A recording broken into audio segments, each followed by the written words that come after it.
Di seseorang itu kalau sudah mendapatkan ketenangan dalam imannya, diberi petunjuk. Dan kalau sudah diberi, Allah nggak nanggung, kasih lagi, kasih lagi, kasih lagi. Karena apa? Karena sudah paham menggunakan harta itu. Seperti apa mesti di-manage? Kemana harus disalurkan? Bagaimana diterimanya? Kalau seorang hamba sudah benar imannya dan merasakan kenikmatan ini, wahum muhtadun, maka passion apapun yang ia pilih selama hidupnya diberikan petunjuk oleh Allah untuk bagaimana mengelolanya supaya baik dunianya dan mulia akhiratnya.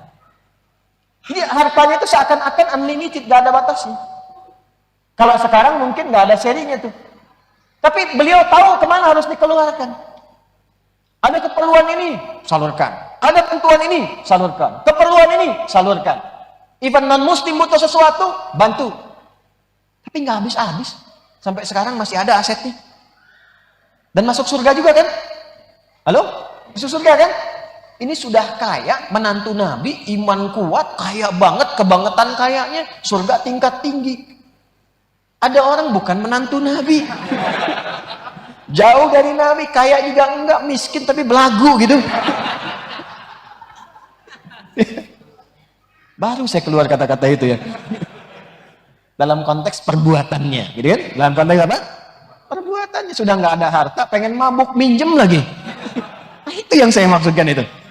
Jadi untuk maksiat aja masih ngutang, nggak malu gitu. Nah, itu yang kita bantu, kita doakan, tunjukkan akhlak yang baik. Bikin status. Maksiat kok ngutang gitu ya. Bahkan ada yang harta banyak tapi nggak punya waktu. Sayang. Banyak miliarder, macam-macam triliuner dan sebagainya. Hartanya banyak. Tapi kelihatan nggak punya waktu. Saya kasihan gitu ngelihatnya. Ya, hidupnya buat malam sampai tidur itu pun mimpinya tuh mimpi kerja. Ini kebijakan buat besok. Kasihan. Ya. Ada orang harta banyak nggak punya waktu. Ada yang kebalik. Waktunya banyak, nggak punya harta. Itu pengangguran. Ya, pengacara pengangguran banyak acara gitu kan. Yang hebat itu kan banyak harta, banyak waktu.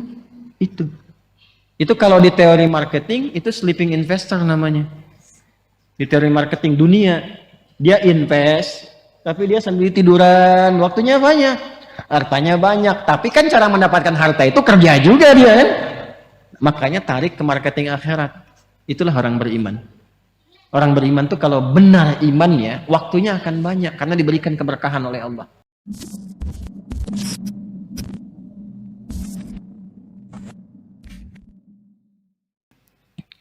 Kita akan lanjutkan bahasan kita. Insan beriman jika imannya benar tanpa keraguan dan dengan kebenaran iman itu berkomitmen untuk mematuhi semua apa yang telah Allah tetapkan, maka Allah akan anugerahkan dua hal yang pertama kali diberikan kepada insan beriman itu. Ingat ya. Jadi yang pertama diberikan kepada insan beriman kalau imannya benar dan bisa diuji kebenaran iman itu dengan komitmen mematuhi apa yang telah Allah tetapkan. Di saat Allah perintahkan, kerjakan, dia lakukan. Tinggalkan, dia tinggalkan. Apapun itu. Apakah sifatnya ritual? Ritual itu seperti sholat. Hayya 'alas shalah, sholat dia. Tiba Ramadan, ya ayyuhalladzina amanu kutiba 'alaikumussyam. Puasa, dia puasa. Ataupun amalan sosial. Baik yang terkait dengan orang tua, hormati orang tuamu. Sayangi mereka. Hormati tetangga. Kemudian dan sebagainya, berbagi dan seterusnya. Tinggalkan maksiat, jauhi zina. Dia tinggalkan. If'al wa la taf'al. Kerjakan, jauhi. Maka orang-orang semacam ini akan diberikan oleh Allah yang pertama kali dalam hidupnya itu dua hal. Dan tolong ingat dua hal ini ya. Jadi kalau sudah mendapatkan itu, jaga betul. Karena itu akan menjadi pengantar pada kebaikan berikutnya. Rumusnya ditemukan di Quran surah ke-6. Al-An'am ayat 82. Ingat ilmu ini ilmu yang sangat mahal. Yang ini. Dan sangat berharga. Dan Kadang ada orang menghabiskan waktunya dalam hidup untuk mendapatkan dua hal ini. Karena ini pengakuan langsung dari Allah Subhanahu wa ta'ala, penetapan langsung. Sudah. Alladzina amanu. Ada ayatnya? Quran surah ke-6 Al-An'am ayat 82. Ayat 82. Alladzina amanu wa lam yalbisu imanahum bizulmin. Ulaika lahumul amnu wa hum muhtadun. Ayatnya? Nanti kalau ngaji berikutnya bawa minimal ada aplikasi Quran ya, install supaya cepat nyambungnya. Lagi-lagi pakai alladzina, perhatikan. Alladzina amanu. Dan orang-orang yang memutuskan untuk berkomitmen beriman itu. Di amanu jama' dari kata amana, memutuskan untuk mengambil itu. Kalau sudah melekat kepada diri dan dipraktekkan dalam bentuk perilaku, maka berubah menjadi kata benda, isim fa'il. Dari amana jadi mukmin. Ingat ya? Jamaknya mukminun. Perbedaannya begini. Jadi kalau masih berbentuk kata kerja, ini dibentuk jamak dari kata amana. Pernah saya uraikan waktu di Kemang gitu ya. Amanah ini kata kerja. Kata kerja itu kan menunjukkan pekerjaan ya. Di pekerjaan adalah aktivitas kita yang langsung mengambil iman itu dan diputuskan untuk memeluknya. Ambil iman, lekatkan pada diri kita. Pekerjaannya itu disebut dengan amanah. Kalau iman itu kemudian membimbing kita untuk berperilaku yang dibimbing oleh iman itu, nanti kita akan tunjukkan, ya, kita akan jelaskan. Ada orang-orang nanti yang ketika bersikap, dia mengikuti tuntunan imannya, dibimbing oleh imannya. Dan itu nanti akan ada getarannya, berbeda dengan getaran biasa. Ya, paling gampangnya begini, kalau mau ngecek tentang getaran iman itu, setiap waktu sholat. Itu rumusnya ditemukan di Quran surah 8 ayat kedua. Ya, Quran surah ke-8 ayat 2, Al-Anfal ayat kedua. Itu rumus untuk mengecek getaran iman. Innamal mu'minuna alladzina idza dzukirallahu wajilat qulubuhum wa idza tuliyat 'alaihim ayatuhu zadatuhum imana wa 'ala rabbihim yatawakkalun. Sungguh insan beriman, pemilik iman itu bisa diuji. Bagaimana cara mengetahui ada iman dalam diri? Salah satunya kata Al-Qur'an, perhatikan. Idza dzukirallahu, kalau disebutkan nama Allah, wajilat qulubuhum. Ada konfirmasi dalam hatinya, ada getaran. Kapan disebutkan nama Allah? Saat azan. Makanya dalam setiap pergantian waktu, setiap hari, subuh, ke siang ada zuhur, ada asar ke sore, ada maghrib, ada isya, disebutkan nama Allah kan? Diperdengarkan ke telinga ya. Telinga itu bahasa Arabnya udhun. Jamaknya azan. Karena itu azan kenapa disebut dengan panggilan? Karena suaranya sampai ke pendengaran, ke telinga. Ya, didengar. Kenapa azan disebut dengan azan? Karena diperdengarkan pada orang-orang yang masih punya pendengaran, yang mau mendengar.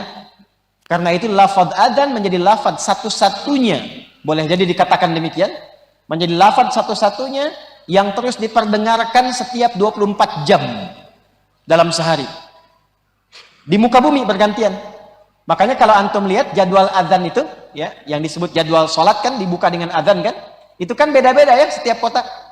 Selang 1 menit azan, azan, azan, azan, dan di sini aja bisa bersautan.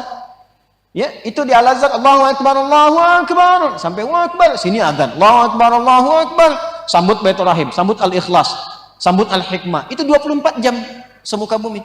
Itu tanda langsung dari Allah. Kalau sudah diberikan tanda begitu, apa masih belum beriman juga? Ya kan?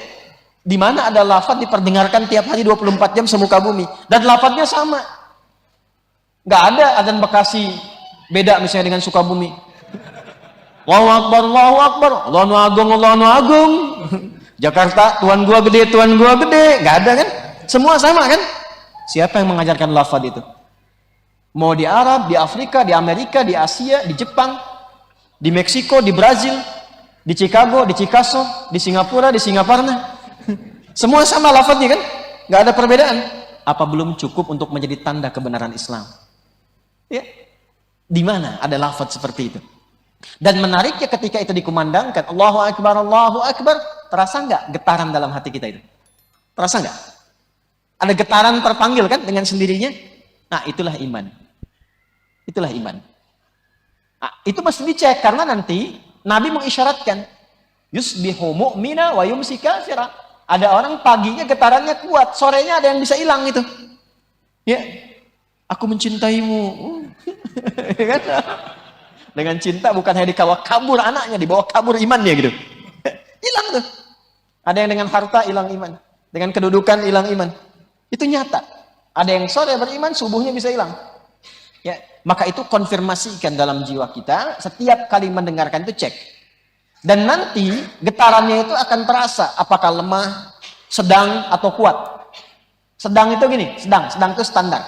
Ya, standar itu kalau adzan dikumandangkan, ingat itu standar. Allahu Akbar, Allahu Akbar. Ingat, ya Allah sudah adzan, itu iman standar. Ingat tuh, standar. Bukan kuat, iman standar. Kerja masuk jam 7, datang jam 7. Standar tidak? Standar. Anda datang jam 5, hebat namanya. Teladan, nyapu, buka pintu, ya, ngecek. Hebat namanya. Ya. Nah, ada orang dipanggil. Sekarang kan 4.15 lah ya, rata-rata subuhnya itu. Kurang lebih rata-rata. 4.15. Ya, 4.17. Berapa lagi? Terjadi perbedaan pendapat tentang waktu sholat subuh. 14. Ini menunjukkan bahwa Anda datang dari kota yang berbeda-beda. Nggak semua dari tempat yang sama kan? Ambil pertengahan. 4.15. Allahu Akbar, Allahu Akbar. Bangun. Ya Allah sudah adzan. Pas 4.15. Siap-siap wudhu. Maka imannya iman standar. Ada yang bangun jam 2? Ada. Ada. Bahkan ada orang yang baru isya sudah nunggu subuh. Ada yang gitu. Ada, jangan main-main. Ada orang 40 tahun nggak pernah batal wudunya dari isya sampai ke subuh. Nggak pernah batal. Imam Abu Hanifah namanya. An-Nu'man. Mau antum begitu? Nggak batal wudunya. Dari isya sampai ke subuh.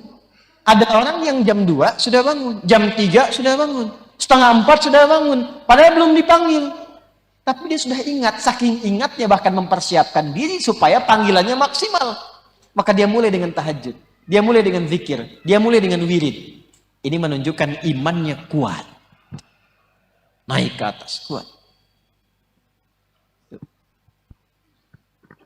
Ada yang modus.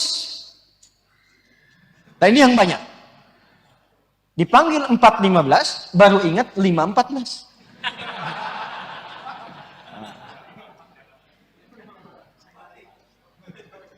Ini baru ingat.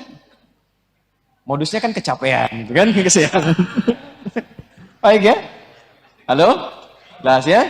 Kenapa ada orang lain lebih berat pekerjaannya, dia bisa bangun lebih awal?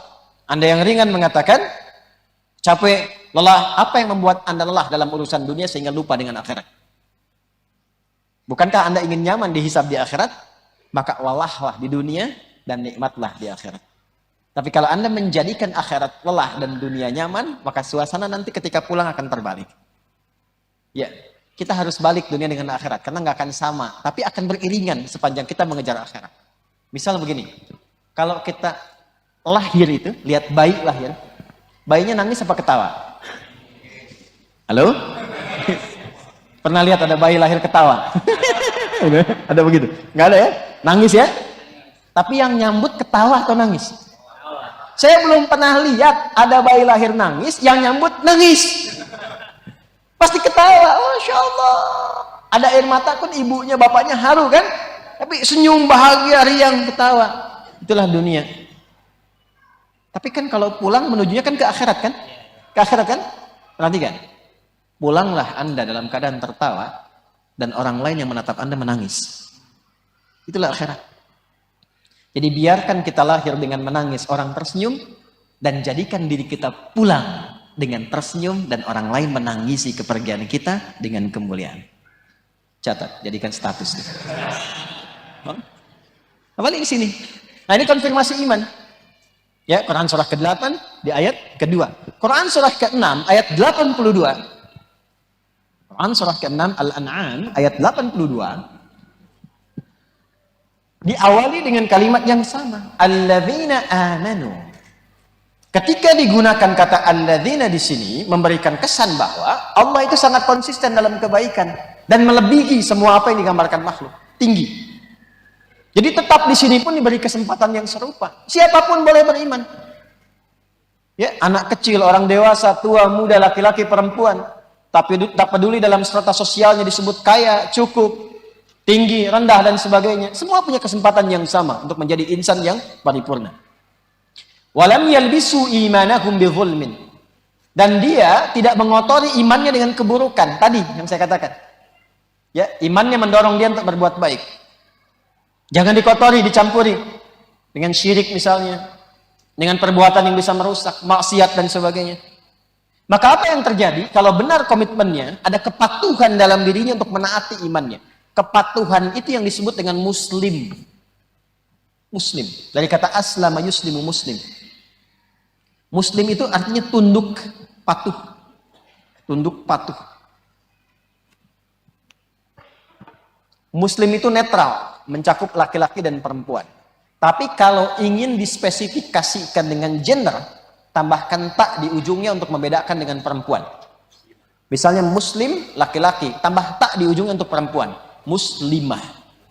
Mukmin laki-laki, perempuan mukminah. Soim laki-laki, perempuan. Nah, itu dia ya. Tinggal tambah tak di ujungnya.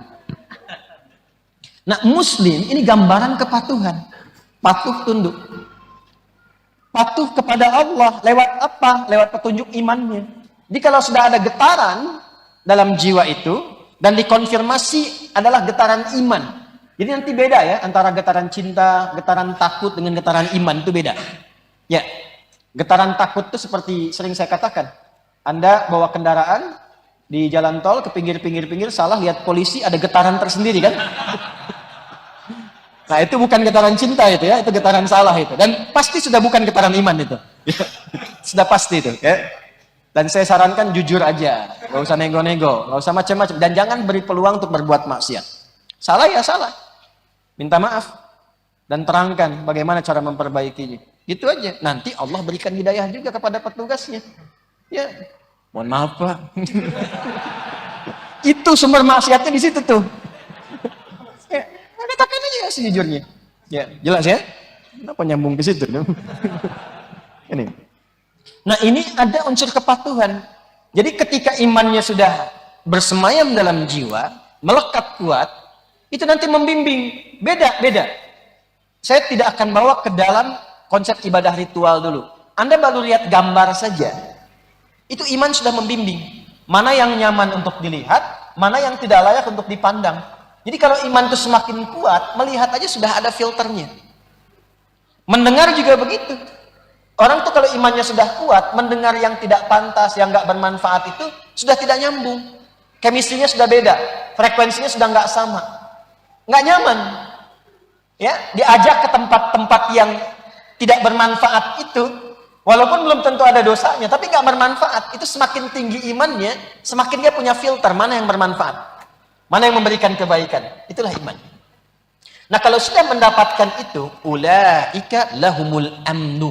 Yang pertama dianugerahkan oleh Allah kepada insan beriman, ternyata bukan dunia dulu. Bukan kedudukan, bukan harta benda, bukan pengetahuan, bukan kemewahan. Tapi yang pertama, ketenangan dulu. Ulaika lahumul amnu. Tenang. Ini tadi yang saya katakan di pembuka kajian kita ba'da maghrib. Maka insan beriman itu hidupnya cenderung tenang. Kalau sudah tenang itu ada qanaah. Mampu menerima keadaan, mampu menyesuaikan dengan apa yang Allah anugerahkan. Jadi nggak banyak keluhan. Orang tenang itu nggak banyak mengeluh. Orang tenang itu nggak banyak kecewa. Teman-teman yang baru pulang dari pekerjaan nih, ikut tender, sudah kerja keras dan sebagainya. Ternyata hasilnya diambil orang. Kalau imannya kuat, dia terima dulu itu. Nanti dia berikhtiar. Ikhtiarnya pun ada ketenangan di dalamnya. Pada akhir ujung dia tidak mendapatinya pun, Allah berikan petunjuk kepada dirinya bagaimana untuk bersikap. dan masih tenang. Itu nggak mudah mendapatkan itu. Nggak mudah. Makanya di rumah tangga tadi yang saya katakan didahulukan sakinah kan? Makanya singkatannya kan samara kan? Bukan masara, bukan marasa. Ya kan? Marasa, mawaddah, rahmah, sakinah. Masara, mawaddah, sakinah, rahmah. Tapi singkatan yang enak tetap samara. Dibawa ke dapur jadi sambara, gitu kan? Samara, sakinah, mawaddah, dan jadi ketenangan itu yang paling pokok, yang paling dasar ini. Baru setelah itu, wahum muhtadun. Diberi petunjuk oleh Allah untuk mendapatkan solusi dari setiap kesulitan yang ia alami. Ini selalu mendapatkan petunjuk. Solusi. Wah, ini kalau sudah begini enak hidup kita. Ini umum bentuknya. Dan ini nggak nanggung. Semakin kuat imannya, semakin tidak nanggung pemberian Allah. Contoh begini. Hidayah itu jangan diartikan selalu untuk mendapatkan kekuatan untuk masuk Islam. Atau berislam dalam konteks ibadah ritual. Tidak. Jangan dibatasi di situ. Hidayah itu bisa Allah berikan kepada seorang hamba untuk mengelola nikmat yang Allah titipkan kepadanya. Contoh. Kenal Utsman bin Affan? Bagus.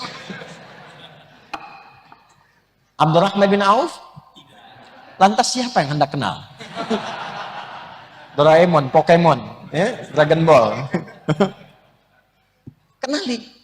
Tak kenal maka ta'aruf. Tak kenal maka tak sayang. Ya, kenal itu tidak harus selalu karena Anda kenal istri tetangga tidak harus menyayanginya. Paham? Tak kenal maka ta'aruf. Kenali. Nah, kenapa jadi ke situ? Antum sih kata-kata itu. Woi, sampai mana tadi kita itu? Balik sini. Balik sini, kembali.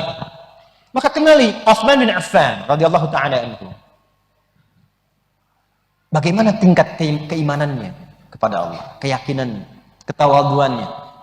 Bahkan Utsman itu malu kalau terfikir berbuat maksiat, malu. Sampai malaikat pun malu ketemu Utsman. Saking solehnya. Di setiap sahabat tuh punya kemuliaannya sendiri. Malu. Dan banyak kisahnya yang viral dalam hadis-hadis sahih. Makanya sehari biasakan baca satu hadis. Baca aja. Hadis kan nggak harus dihafal. Hadis tidak harus dihafal. Dan hadis itu boleh dipahami dengan makna. Kalau Quran harus dengan lafadznya. Tapi hadis boleh dipahami dengan makna. Anda ingin belajar tentang bisnis, keluarkan hadis-hadis tentang bisnis. Hadis-hadis tentang rumah tangga. Ambil satu aja setiap hari. Satu baca sampai paham. Utsman itu luar biasa. Nah, apa yang ingin saya katakan? Utsman itu tingkat keimanannya sangat kuat. Dekat dengan Allah. Orangnya tenang. Itu mau meninggalnya itu. Sampai datang ke rumahnya kriminal itu yang datang. Dan mengeksekusi sesuai dengan ajalnya. Dan itu baru baca Quran. Dan itu sedang puasa. Sedang puasa. Dan kita sudah mengenal bahwa Utsman di antara orang yang tersukses di zamannya, bahkan kekayaannya sangat luar biasa. Saya kemarin menunaikan umrah, itu sudah berdiri hotelnya atas nama Utsman bin Affan. Hotel wakaf Utsman bin Affan. Sampai sekarang masih dirasakan energi kemuliaannya. Hasil dari hartanya itu. Termasuk orang paling kaya yang hidup di zamannya. Paling kaya. Tahukah Anda? Sekaya-kayanya Utsman, termasuk Abdurrahman bin Auf, Tamim Ad-Dari, itu disebutkan oleh Imam An-Nawawi dalam kitabnya At-Tibyan. Fi Adab Hamalatil Quran, masih sempat tahajud. Setiap malamnya masih sempat tahajud sampai khatam Al-Quran. Jangan tanya bagaimana caranya, karena orang soleh itu diberkahi. Bukan hanya dalam hartanya, tapi dalam waktunya. Tahu Ashabul Kahf? Tidurnya kayak sehari kan? Padahal sudah 309 tahun kan? Mudah bagi Allah memberikan keberkahan. Jadi ketika seseorang diberikan berkah dalam waktunya, kadang tidur 5 menit tapi deep sleep rasanya seperti 3 jam, 2 jam. Ya, Utsman bin Affan. Apa yang Allah titipkan kepada beliau? Di antaranya harta. Di seseorang itu kalau sudah mendapatkan ketenangan dalam imannya, diberi petunjuk.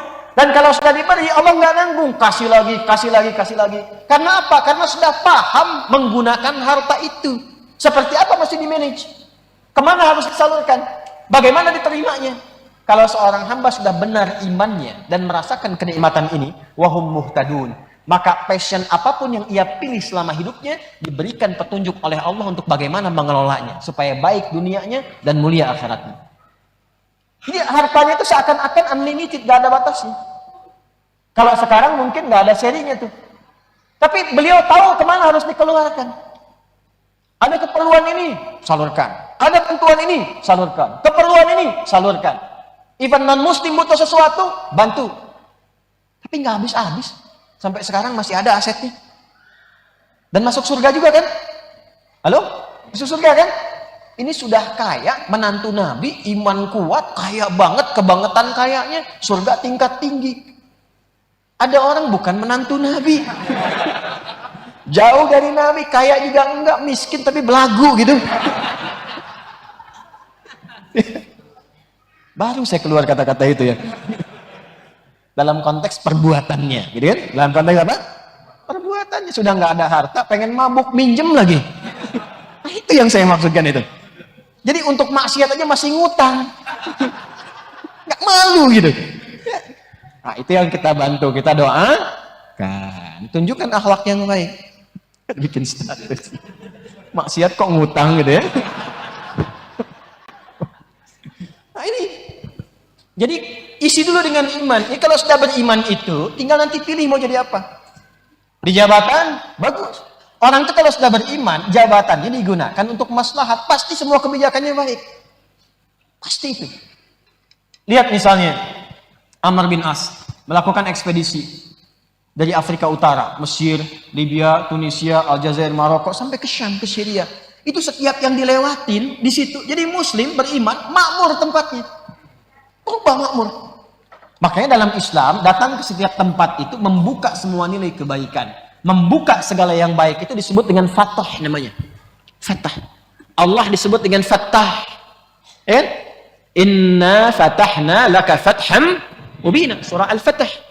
Nah itu spiritnya begini. Spiritnya bagi setiap umat Islam. Kenapa datang ke setiap tempat itu Islam tidak mengenal ekspansi. Nggak ada penjajahan di Islam. Yang ada itu membuka semua nilai-nilai kebaikan. Makanya orang Islam datang kemanapun pasti tempatnya jadi baik. Andalusia di Iberia itu dulu tertinggal, nggak punya peradaban. Kapan menjadi maju dan jadi mercusuarnya di Eropa sampai punya peradaban dan sekarang masih bisa disaksikan peninggalannya. Ketika Islam masuk ke situ, memberikan manfaat. Tadinya membantu. Ada orang datang minta suaka kepada Musa bin Nusair, gubernur Afrika Utara. Jadi Afrika itu dulunya provinsi. Di wilayah keislaman, provinsi. Nanti jenderal besarnya, panglimanya namanya Tariq bin Ziyad. Dulu panglima itu banyak di Islam. 12.000 sahabat Nabi, itu 38-nya panglima. Jadi silahkan mau jadi tentara, jadi polisi, di macam-macam, ketahanan, keamanan, dan sebagainya. Jadi Islam, jadi Muslim itu pasti jadi baik. Polisi-polisi yang baik, tentara-tentara yang baik, pejabat-pejabat yang baik, pebisnis-bisnis yang baik. Tariq bin Ziyad datang dengan pasukan ke sana, dibantu itu, yang kesulitan itu. Lalu diminta jangan pergi, jangan pulang, tinggal di sini. Singkatnya dibantu, tinggal di situ, muncul peradaban. Secara singkatnya demikian, 700 tahun. Jadi cahaya di Eropa. Ya, itu luar biasanya. Sama ke Nusantara juga begitu. Ya dulu banyak ketertinggalan, kemiskinan, ya gap dalam kemasyarakatan, tingkat sosial, ada kasta dan sebagainya. Datang orang-orang Islam yang disebut Wali Songo itu, ditata lagi, dirapikan, sehingga muncul kemuliaan, kebaikan. Jadi Islam itu datang membawa nilai, ya bisa berkesesuaian dengan adat, dengan tradisi. Jadi diislamkan artinya dipertahankan yang baiknya, diberikan tambahan kebaikan di situ. Jadi nggak berbenturan. Ya pakaian silahkan, pakai batik silahkan, pakai sarung silahkan. Ya nggak ada masalah, tapi tutup auratnya.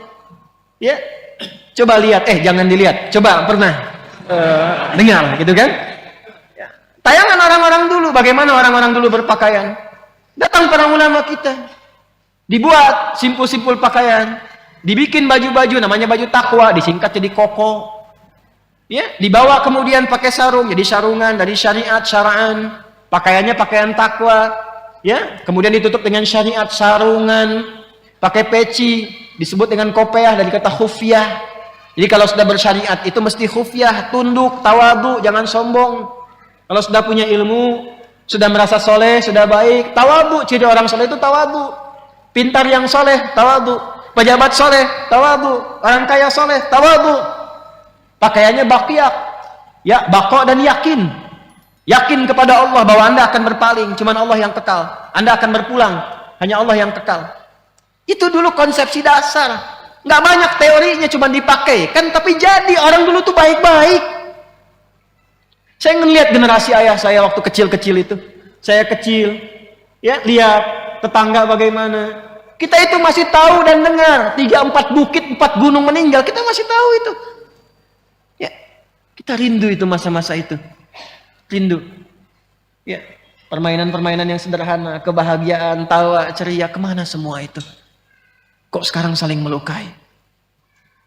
Ada yang bahkan tega menghilangkan nyawa. Ke orang tua tak terlukiskan bagaimana perilakunya. Kemana itu kemuliaan yang dulu pernah kita dapatkan? Mungkin ini, yang kurang tuh ini. Bukan teori-teorinya, bukan kemegahan ilmu dan sebagainya. Boleh jadi iman itu yang kurang dilatih lagi. Ada yang hilang. Ada yang hilang. Makanya dasar pokok berdirinya negeri ini, pokok pertamanya ketuhanan yang maha esa. Nanti turunannya pasal 29. Di negaranya ayat 1 dijaga negara berdasar atas ketuhanan yang Maha Esa. Untuk rakyatnya, penduduknya pasal 29 ayat 2-nya. Negara menjamin kemerdekaan tiap-tiap penduduk untuk memeluk agamanya masing-masing dan beribadah menurut agama dan kepercayaannya itu. Itu. Jadi itu yang sekarang mesti kita hidupkan. Kalau orang beriman, pasti dia orang baik. Nah sekarang cek, sudah baik belum? Gitu. Jangan tunjuk orang. Kalau satu menunjuk begini, 4 itu kembali ke kita. Tunjuk diri kita masing-masing dulu. Ya, kembalikan pada diri kita. Nah biasanya kalau sudah baik, nanti kebaikannya akan menular. Apalagi kebaikan di keluarga. Kalau ayah baik dapat rezeki, nanti anak dapat bagiannya. Sebaliknya anak disiapkan baik, ayah bisa dapat bagian dari rezeki anaknya. Itu ada dasarnya di Quran surah ke-17 Al-Isra. Tulis aja dulu. Ayat 31 dan Quran surah ke-6 ayat 151. Alhamdulillah. Quran surah 17 ayat 31. Sudah? Wala taqtulu auladakum khasyata imlaq, ada? Baik, itu Quran surah 17 Al-Isra ayat 31. Nanti kebalikannya Quran surah ke-6 ayat 151, 151. Sudah? Nah, catat aja dulu. Catat dulu ya. Nanti ada ayat dalam Al-Quran memberikan kesan begini, petunjuknya. Nahnu narzuqukum wa iyyahum dan nahnu narzuquhum wa iyyakum. Ada rizki yang Allah titipkan lewat orang tua, nanti nyambung ke anak. Ayah bekerja, anak dapat bagiannya.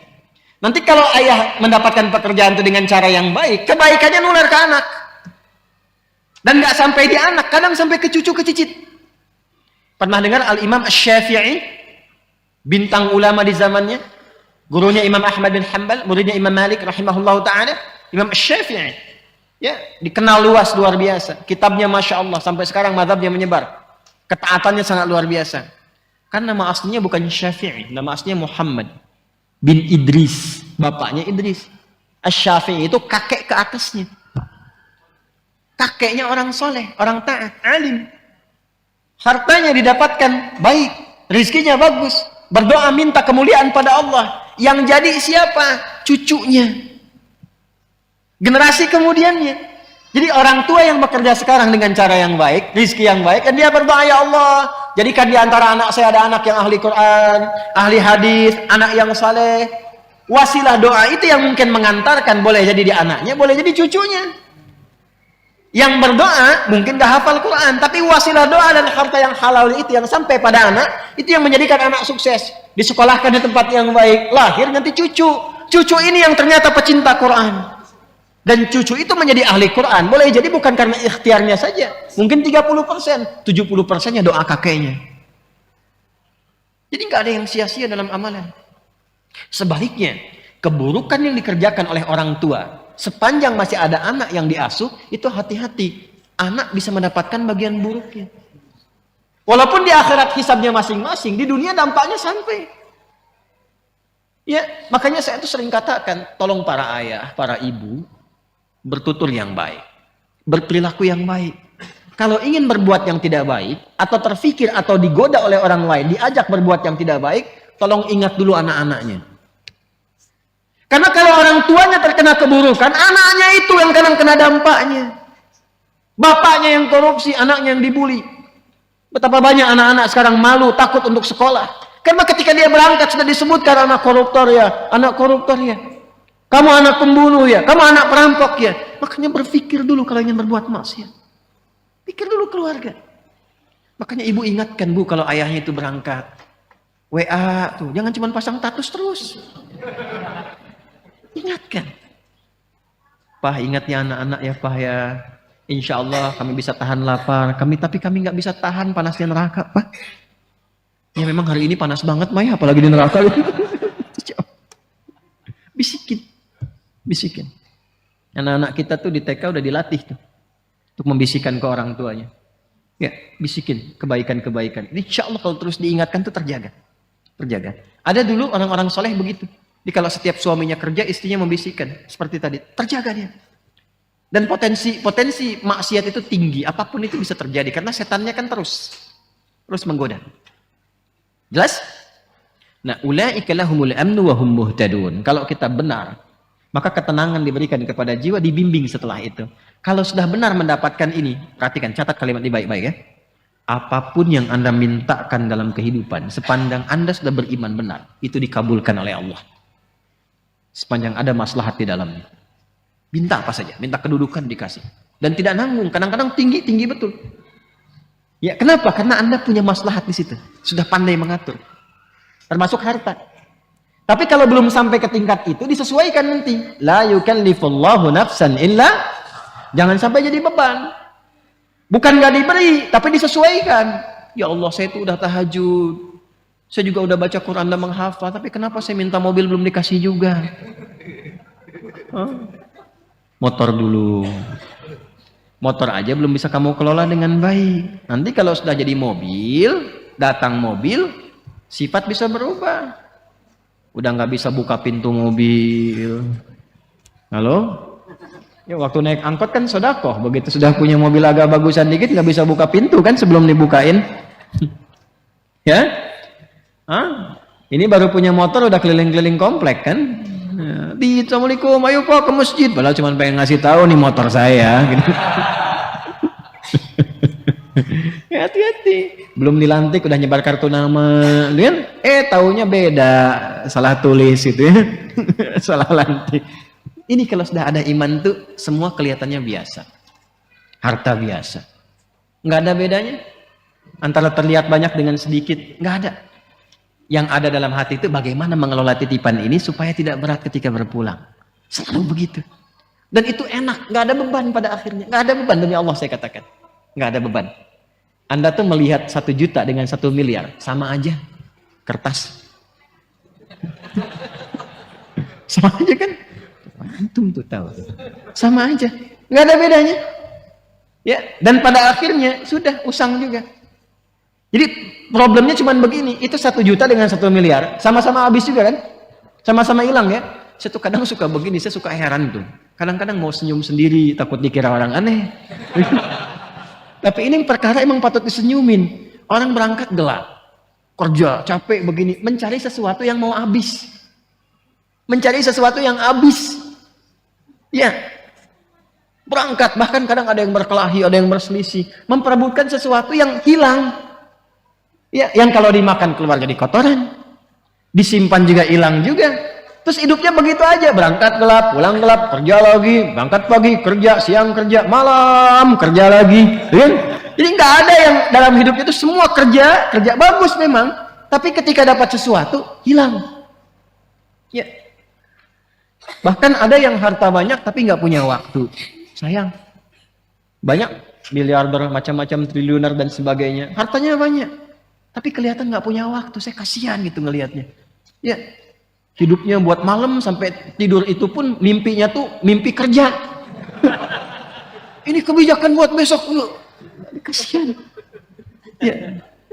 Ada orang harta banyak nggak punya waktu. Ada yang kebalik, waktunya banyak nggak punya harta. Pengangguran. Ya, pengacara pengangguran banyak acara gitu kan. Ya, itu. Waktunya banyak, tidak punya harta. Ya, sedikit. Ada lagi yang sedikit harta, sedikit waktu. Itu yang tipe-tipe pekerjaan terbatas, yang dapat salary terbatas itu, yang belum akhir bulan udah habis gitu. Ya, berangkatnya kan gelap kan, berangkat gelap, dipaksa kerja gini, belum akhir bulan habis, nyicil lagi, utang lagi, gali lagi, tepuk lubang lagi, sedikit waktu, sedikit harta. Jadi dia punya sedikit untuk dirinya, tapi sedikit juga yang dia dapatkan. Ya, yang hebat itu kan banyak harta, banyak waktu. Itu kalau di teori marketing itu sleeping investor namanya. Di teori marketing dunia, dia invest, tapi dia sambil tiduran, waktunya banyak, hartanya banyak, tapi kan cara mendapatkan harta itu kerja juga dia kan. Makanya tarik ke marketing akhirat. Itulah orang beriman. Orang beriman tuh kalau benar imannya, waktunya akan banyak karena diberikan keberkahan oleh Allah. Jadi itu jalan ke pekerjaan aja masih bisa hafalan Quran, masih bisa ngaji, masih bisa dengerin murattal, waktunya banyak. Jadi nggak ada kata nggak punya waktu untuk ngaji, masih banyak waktunya. Zikirnya itu bisa sambil jalan, pulang aja jalan, ya sambil zikir. Di kendaraannya juga masih dengar Quran, diskusinya masih bermanfaat. Itulah yang banyak waktu dan banyak peluang. Kalau bentuknya harta diberikan oleh Allah, bentuknya kedudukan dinaikkan oleh Allah, karena ada manfaat di dalamnya. Jadi kalau ingin cepat mencapai sesuatu dengan mudah, shortcutnya gampang. Beriman dengan cara yang benar. Nah, tanda orang beriman itu, kalau sudah beriman, diberikan ketenangan, dapat bimbingan. Bimbingan pertama yang Allah berikan, wahum muhtadun, itu bimbingan untuk berbuat baik. Ya, setiap yang berbuat disebut dengan amal. Setiap kebaikan yang didorong oleh iman disebut dengan soleh. Amal baik yang dihasilkan oleh iman disebut dengan amal saleh. Karena itu di sini kalimatnya berbunyi wabasyiril ladzina amanu wa amilus shalihat. Itu yang saya katakan di awal, orang beriman itu pasti baik. Jadi kalau kita sudah jadi orang baik, apalagi diisi dengan ilmu, apa saja gampang didapatkan. Mau jadi apapun. Beriman yang kuat, ilmu isi. Sekarang mau jadi apa? Imannya dulu. Makanya dulu orang-orang hebat itu dimulai dengan penguatan iman. Dulu bukan sekolahnya dulu Pak, Bu. Sholatnya dulu. Lalu Quran. Sholat sudah bagus, Qurannya sudah bagus, lalu ditempatkan di bimbingan para ulama. Mereka belajar. Kalau saya sebut ulama, jangan bayangkan yang materi Islami saja. Itu orang Islam dulu itu, hafal Quran, hafal tafsir, tahu banyak hadis. Tapi saat yang bersamaan ahli fisika, ahli matematika, ahli kimia, ahli kedokteran. Itu ada buku kalau nggak salah Bidayatul Mujtahid tuh di situ tuh, yang terjemahan warna biru itu sampulnya, terjemahannya Bidayatul Mujtahid. Itu karangan siapa? Ibnu Rushd. Siapa Ibnu Rushd itu? Dokter bedah. Dokter bedah, hafal Quran dan bisa mengarang fikih, kitab fikih komparasi madhab. Ya, ini bab ini pendapat ulama ini, ulama ini disajikan. Nggak ada tarjihnya, dikomparasikan. Yang nulis siapa? Dokter bedah. Ini dokter bedah dulu tuh dokter spesialisasi pembedahan tapi juga hafal Quran. Itu yang sekarang mesti kita wujudkan. Dan akhirnya apa? Muncul khazanah keilmuan, muncul peradaban. Saya mengharapkan besok ada pilot ahli Quran, arsitek hafal Quran, polisi, tentara, pejabat ahli Quran. Kalau sudah begitu pasti baik. Pasti baik. Ada yang datang ke dokter berobat. Bapak kenapa? Saya kepalanya kok kayak vertigo gitu. Yang dirasakan apa? Kayak bolak-balik, kayak gempa begini. Kapan terjadinya? Itu kalau tetangga saya tuh dia pakai mobil baru, saya vertigo. Dia pakai baju baru, saya pusing. Ya. Nah, udah, karena dokternya ahli Quran, nggak akan dikasih obat kimiawi, nggak akan dikasih obat herbal. Ini Pak, resepnya. Quran surat sekian, ayat sekian. Ulang. Oh, ini di mana apoteknya? Di masjid.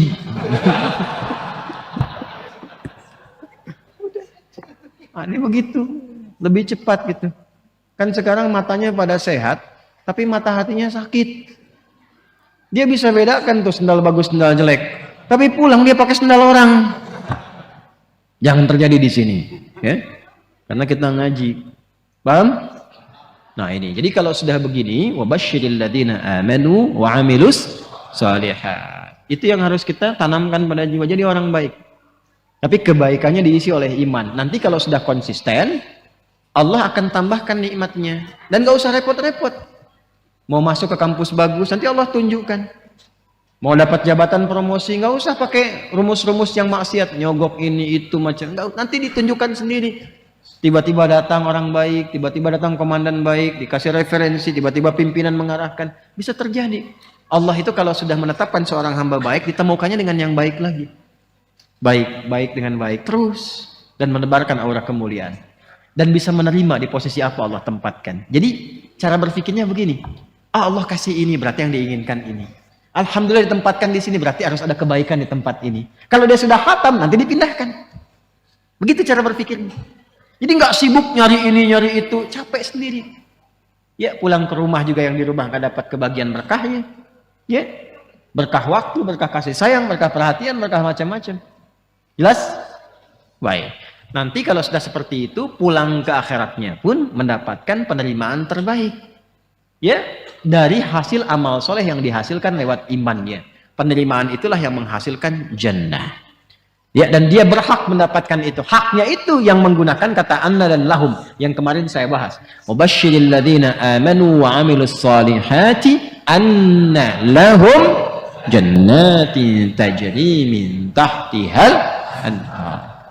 Ini saya perkenalkan kitab bagus, Tafsirul Baydawi. Ya. Tafsirul Baydawi. Ini tafsirnya singkat padat, nggak banyak. Cuman 3 jilid, ada yang 2 jilid juga. Ini paling-paling sebulan selesai dibaca, cuman bahasa Arab. Ya. Bahasa Arab tuh. Nggak pakai harokat lagi. Ya, cuman ayatnya yang pakai. Maksud saya ya belajar, bukan tertawa. Belajar. Ya, belajar. Anda tuh Masya Allah, untuk tahu yang tertulis pakai bahasa Inggris, kan belajar bahasa Inggris. Bayarnya mahal-mahal. Investasinya tinggi, sampai jutaan. Sampai saya lihat ada yang orang bayar belasan juta, puluhan juta. Hanya untuk baca urusan dunia. Ini masa depan kita. Ini akhirat kita. Ya, kadang udah dikasih gratis, gurunya datang duluan, datang sendiri, nulis sendiri, ngapus sendiri, nerangin sendiri, kadang-kadang juga bawa snack sendiri. Belum mau juga dengan cara apa lagi difasilitasi. Belajar dari sekarang, mumpung masih ada waktu, minimal bisa paham bacaan sholat. Belajar, kalau sudah paham, coba Al-Fatihah. Sudah berapa kali dibaca sampai sekarang? Sehari baca Al-Fatihah berapa kali? 14 atau 15 kali? 17. Kalau 15 kali berarti sholat duhurnya 2 rakaat. 17 kali. Pertanyaan saya kan kalau dikalikan selama hidup dari baligh, artinya sudah ribuan kali kan? Coba jujur aja pada diri sendiri. Paham nggak yang dibaca itu? Nih, saya kasih rahasia ya. Ini diantara kita saja. Janji ya. Takbir saja. Kalau paham yang dibaca, itu nikmatnya tak terlukiskan. Abu Bakar As-Siddiq radhiyallahu taala anhu, itu baru takbir Allahu Akbar sudah gemetar, nikmatnya khusyuk. Ali bin Abi Thalib radhiyallahu taala anhu, Sayyidina Ali bin Abi Thalib, itu pernah kena duri yang tipis itu kan, itu sakit ya, nyabutnya sulit tuh. Apa bahasa Rusianya itu kacugak. Itu kena duri tajam, sakit dan sulit dicabut. Jadi begitu mau dicabut terasa. Ada sahabat bilang begini, temannya, kawan beliau, saya tahu kapannya waktu yang tepat untuk mencabut. Begitu takbir Allahu Akbar, takbir, itu dicabut durinya, bahkan tidak ada perubahan di ekspresi wajahnya, sama persis dengan saat mulai bertakbir. Gitu. Hanya satu kalimat Allahu Akbar, ucapkan di lisan, terjemahkan di pikiran, Allah Maha Besar. Di pikiran kita mengikuti, menerjemahkan. Sebab kalau pikiran tidak mengikuti, setan memiliki celah, namanya khanzab. Ada setan penggoda orang sholat namanya khanzab. Saya tidak berani menjanjikan, tapi satu saat kalau kita nanti ada waktu, kita ngaji khusus fikih setan. Sepakat? Halo, jangan lihat saya begitu ya. Nanti ada 9 jenis setan yang harus kita waspadai. Dari mulai setan wudhu, setan rumah, setan kantor, terus setan pasar. Ada Bu, setan pasar. Sekarang sudah mulai keren, jadi ke mall. Gitu. Itu yang bikin ibu kalau ke mall itu pulang ke rumah masih ingat tas yang ibu lihat itu. Nah itu artinya pengaruh setan melekat sampai ke rumah. Gitu. Ibu belanja tuh, padahal beli makanan aja, tapi pulang ke rumah mau tidur, Pak tadi ada yang bagus deh Pak, tas di sana itu gitu. Nah itu ikut tuh. Udah lama tas kan masih banyak tuh, yang penting fungsinya bisa jadi ibadah. Oh iya ya Pak, ya Allah itu kan dihisab. Tapi yang tadi juga bagus kok Pak itu. Itu ke bawah. Itu setan pasar. Ya. Nah ini setan orang menggoda orang sholat. Kata Nabi langsung dalam hadisnya, ketika kita mulai bertakbir, idza kabbara aw bima ma'na kama qala Rasulullah sallallahu alaihi wasallam, fayaqulu syaitan, maka setan mulai beraksi. Ya, dia berkata, uzkur kada, ingat ini, ingat itu. Ini kalimat ini sering saya sampaikan. Tadi kan sebelum Isya ya, waktu sebelum takbir kan kita fokus saja kan. Istau, khusyuk, sudah tahu, khusyuk, fokus. Nggak ada ingat apa-apa. Tapi begitu takbir, Allahu Akbar, langsung muncul semua di kepala tuh. Ini hujan berhenti apa enggak? Ini pulang bagaimana? Ya kan? Dan sebagainya. Muncul, betul kan begitu kan? Muncul kan? Betul. Nah, berarti hadisnya benar. Dan Nabi nggak mungkin salah, karena ada petunjuk wahyu. Hatta la yash'ura lil musalli kam raka'atan yusalli. Sampai ada orang sholat itu tidak menyadari berapa rakaat sebetulnya dia sedang menunaikan sholat. Pasti terjadi. Nanti subuh kejadian nih besok nih. Jadi begitu Anda takbir dari mulai tahajud, kalau yang tahajud nih, nanti kata-kata saya ini akan muncul lagi tuh. Allahu Akbar, ingat nih, setan akan menggoda ini. Itu setan. Itu setan. Walaupun dia datang untuk mengingatkan, tapi tetap dia setan. Dia setan. Cara mengatasinya bagaimana? Nah, jadi mengetahui, memahami bacaan sholat itu menjadi penting untuk menepis itu. Jadi begitu bertakbir Allahu Akbar, pikiran menerjemahkan Allah Maha Besar, hati meresapi langsung. Ya Allah, aku berikrar Engkau yang Maha Besar. Tapi sebelum sholat bahkan aku membawa kebesaran dalam kehidupan. Sombong kepada kawan, merasa yang paling hebat dengan pasangan, yang tinggi dibandingkan dengan kawan, merasa yang paling agung, tinggi kedudukan dan sebagainya. Dibawa, bagaimana kalau Engkau wafatkan aku sekarang dan aku merasa dalam kebesaran itu, tobat ya Allah. Aku mohon ampun. Ini yang membuat Abu Bakar As-Siddiq radhiyallahu taala anhu, sahabat terbaik, imannya tinggi, dekat dengan Nabi, hidupnya membersamai Nabi, hijrah jadi pendamping Nabi, di kuburan menjadi teman Nabi, di akhirat membersamai Rasulullah. Itu takbir Allahu Akbar sampai menangis mengingat itu. Maka dalam kesadaran itulah kita mengucapkan Allahumma ba'id baini wa baina khataaya kama ba'adta bainal masyriqi wal maghrib. Khotoyaya, ya kecil di belakang itu ya pengakuan. Ya Allah, saya mengakui saya ini banyak salahnya. Hamba ini banyak maksiatnya ya Allah. Sedangkan hamba masih mengaku hambamu. Hamba berharap surgamu, hamba berharap pertemuan dengan Rasulullah, tapi hamba mengakui hamba banyak dosa. Maka Anda katakan kalau memang dalam sholat ini hamba pun masih membawa banyak dosa ya Allah, dengan ampunanmu yang tanpa batas, mohon ampuni dosa hamba dan jauhkan dari hamba sejauh-jauhnya seperti Engkau jauhkan timur dan barat yang tidak pernah bertemu. Hamba malu bertemu denganmu ya Allah dalam keburukan. Itu maksudnya. Maka kita katakan juga di doa yang lain ada 12 jenis doa iftitah. Ini atau wajjahtu wajhiya lilladzi fataras samawati wal arda hanifan musliman wa ma ana minal musyrikin. Inna salati wa nusuki wa mahyaya wa mamati lillahi rabbil la syarika lahu bidzalika umirtu wa ana minal. Makanya doa itu seringkali disandingkan dengan pembuka juga iftitah. Allahu Akbar kabira walhamdulillahi subhanallahi bukratan wasila. Baru masuk ke wajah tuhnya. Itu untuk menguatkan kepada jiwa. Ya Allah, aku merendah, aku pasrah. Hamba yang banyak salah. Aku hadapkan dirimu sepenuhnya, pasrah, sepasrah-pasrahnya pada penguasa langit dan bumi. Saya sholat, saya beribadah, bahkan hamba hidup, bahkan Engkau wafatkan hamba sekarang dalam sholat. Hamba pasrah ya Allah. Yang penting Engkau akui hamba sebagai seorang muslim. Hamba berjanji, kalaupun setelah sholat ini diberikan kesempatan hidup, maka hamba akan menjadi muslim yang patuh dan baik setelah ini. Wa ana minal muslimin. Buktinya apa? Setelah sholat dibawa nggak kalimat itu? Nggak terbawa karena belum memahami. Mau sampai kapan seperti itu? Sedangkan kita sudah ribuan kali menunaikan sholat. Kenapa dari sekian ribu itu tidak ada yang kita usahakan untuk menikmati sholat itu? Sudah nikmat belum? Tapi kan yang penting benar rukunnya Ustaz, betul. Dan itu mengangkat kewajiban, menghilangkan dosa. Ada pahala kalau rukun terpenuhi. Tapi problemnya, ada nggak dampaknya kepada jiwa yang terasakan dalam menjalani kehidupan dunia? Sebab dulu orang sholat itu bukan hanya menggugurkan hukum, berubah menjadi orang baik. Paham? Nah, lalu kalau kita sudah benar, sudah baik, kita akhiri bagian akhirnya, annalahum jannatin tajri min tahtihal, dia akan mendapatkan anugerah dari Allah berupa jannah sesuai dengan amal solehnya. Ayat ini berbicara tentang jannah akhirat. Tapi ingat, setiap perbuatan akhirat akan memberikan percikan dunia. Demi Allah saya katakan, Anda kalau mencari akhirat, dunia pasti ikut. Dan gak ada ruginya. Jadi kalau bekerja, niatkan ibadah. Dunia akan ikut. Akan ikut. Seperti bayangan. Kalau Anda kejar, dunia itu seperti bayangan. Kalau dikejar, sulit didapatkan. Ya. Tapi kalau kita berbalik, bayangan ikut. Itu kata Ibnul Qayyim Al-Jauziyah rahimahullah ta'ala. Berbalik, bayangan ikut. Maka berbaliklah dari bayangan itu. Supaya dia mengejar. Jangan kejar dunia, capek. Niatkan untuk akhirat, maka dunia akan ikut. Apapun profesinya. Niatkan ibadah. Ya, ibadah itu, sholat itu nggak akan menghilangkan pangkat. Ingat itu.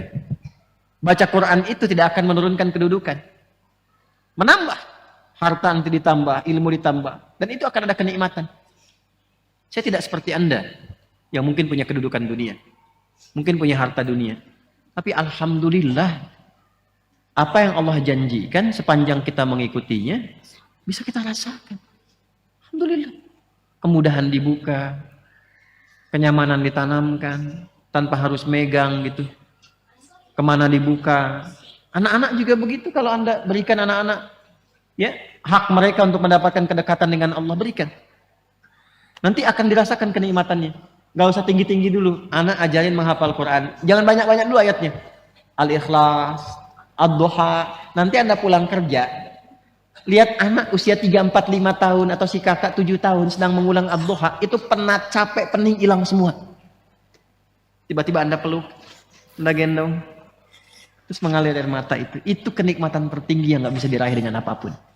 Siapkan dari sekarang. Siapkan. Demi Allah nggak ada yang paling indah kecuali mendapati anak kita yang kecil itu latihan sholat, ya, terus baca-baca Quran. Itu hal terindah yang mungkin bisa kita rasakan. Walaupun dia sudah dewasa, dulunya mungkin nggak pernah ngaji, sekarang dia mau ngaji. Itu Anda pulang dari kantor, lihat anak Anda SMA sedang baca Quran begini, itu penat hilang, capek hilang, ya indah. Mulai aja di rumah, pakai dulu speakernya biar ngaji, speaker aktifnya misalnya pakai dulu. Ya, nggak ada speaker merek Adi Hidayat ya. Sekarang banyak dijual speaker rekomendasi Ustadz Adi Hidayat. Enggak, saya nggak pernah rekomendasikan merek-merek. Ya, saya bukan penjual dan sebagainya. Tapi saya katakan kalau Anda hidupkan dengan Quran, itu akan maksimal. Jelas? Nah, percikan dunianya itu kadang disebut dengan nama yang sama, jannah juga. Apa artinya jannah? Ini 5 menit kita ambil dulu ya, supaya kita selesaikan. Saya sudah baca ini ya, saya sudah baca. Ini kalau mau baca juga silahkan. Ya. Sudah baca, jadi dari baca ini saya sampaikan untuk memudahkan. Ya, untuk memudahkan. Jannah. Sudah? Asal katanya dari kata al-jannu dulu. Itu asal kata awalnya, al-jannu. Alif lam jim dan nun. Asalnya jim dengan nun. Sudah? Saya berikan rumus cepat dulu ya. Setiap ada kalimat dalam bahasa Arab yang dimulai dengan jim dan nun, ya, dan nunnya itu bertasydid pada umumnya. Pada umumnya. Kalau nggak bertasydid nanti ada 2. Itu biasanya sesuatu yang tersembunyi, yang tidak nampak dalam pandangan, atau sesuatu yang menaungi. Saking menaunginya seakan-akan menutupi, sehingga tidak tampak dari luar. Jadi semua kata dalam bahasa Arab yang dibuka dengan jim dan nun itu pada asalnya memiliki arti sesuatu yang tak nampak dalam pandangan secara langsung, yang tersembunyi. Contoh, yang paling viral jim dengan nun, jin. Jin. Jin. Ya. Jim dan nun. Jin. Jin kenapa disebut dengan jin? Karena memang dia tercipta dengan fitrah yang tersembunyi, tak nampak dalam pandangan kita. Jelas ya? Makanya di Al-Quran, pasangannya, lawannya itu dengan ins. Ins, setiap ada jin, ada ins. Disebutkan pasangan berlawanan ini sebanyak 18 kali dalam Al-Quran.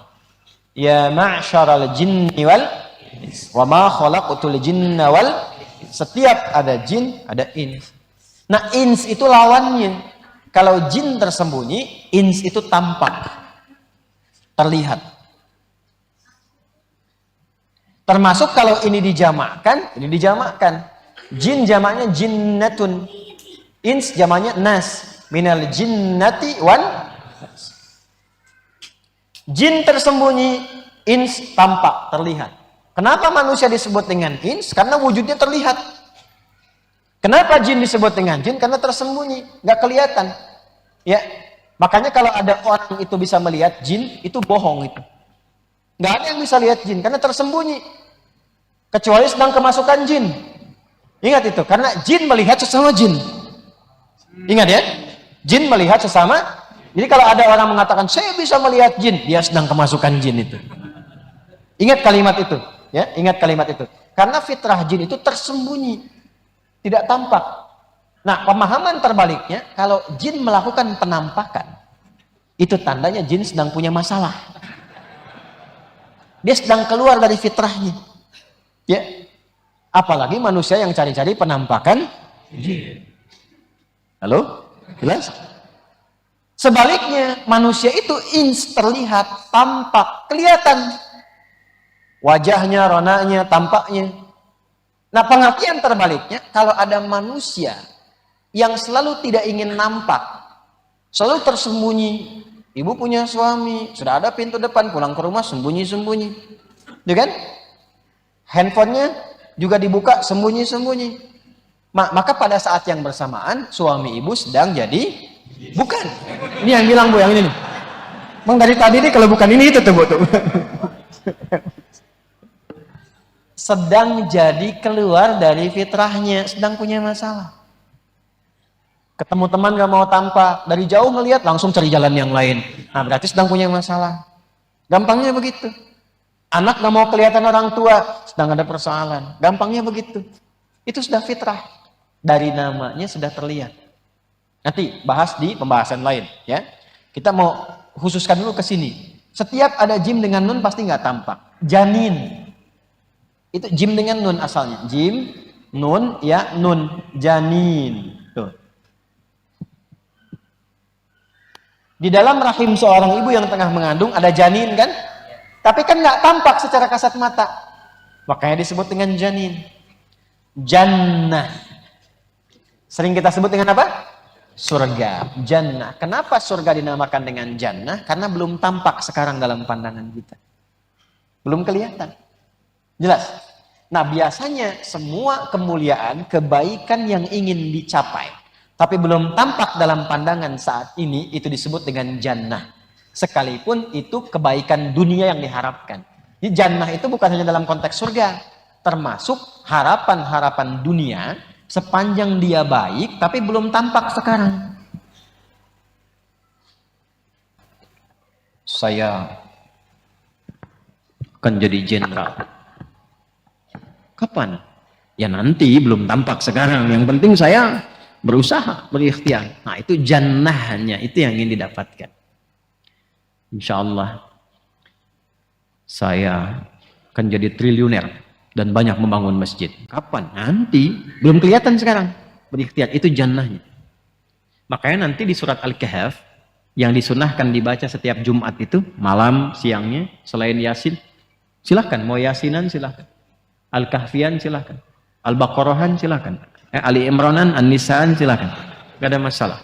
Nah, Al-Kahf itu, di Al-Kahf itu ada 4 kisah viral. Dan semuanya punya hikmah. Makanya kalau ngaji Al-Kahf, jangan cuma dibaca, selesaikan. Bagus, dapat pahala. Kisahnya dibahas. Ceritain sama anak-anak. Cerita pembuka tidur itu kisahnya nyata.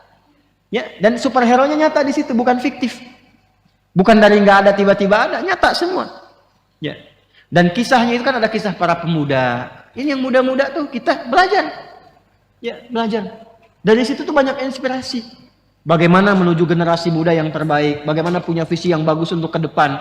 Visi yang disiapkan sekarang tapi berlaku ratusan tahun ke depan. Anak-anak muda itu kan cuman tidur aja jadi inspirasi. Cuman tidur, bayangin tuh. Tidurnya jadi pelajaran. Antum tidur, nyulitkan orang. Ini orang tidur 309 tahun masih membuat orang beriman. Antum tidur membuat orang beriman kesulitan gitu kan. Nah itu kan diperbaiki. Bagaimana cara tidur yang benar? Di Islam itu tidur aja ada babnya. Mimpi aja ada dalilnya. Di Islam tuh mimpi ada babnya. Nabi Yusuf kan jadi nabi karena mimpi kan. Jadi nabi karena mimpi. Mimpi jadi nabi. Antum mimpi jadi apa? Itu ada babnya tuh. Kadang-kadang itu berbagai hal besar itu dimulai dengan mimpi. Ya, taken from the dream, ya kan? Nah itu ya bahasa Chicago-nya kan? Ya, Chicago. Ambil dari mimpi aja dulu. Ada harapan-harapan tuh. Balikan. Jadi kalau kita mau ambil teman-teman sekalian, kembali ke awal yang tadi kita utarakan. Jadi banyak hal-hal besar yang bisa kita dapatkan dalam kehidupan itu bermula dari hal-hal yang sederhana. Nabi Yusuf. Diraih dari apa tadi? Dari apa? Mimpi. Nabi Ismail dapat kemuliaan, Nabi Ibrahim dapat dari apa? Mimpi. Ada babnya sendiri.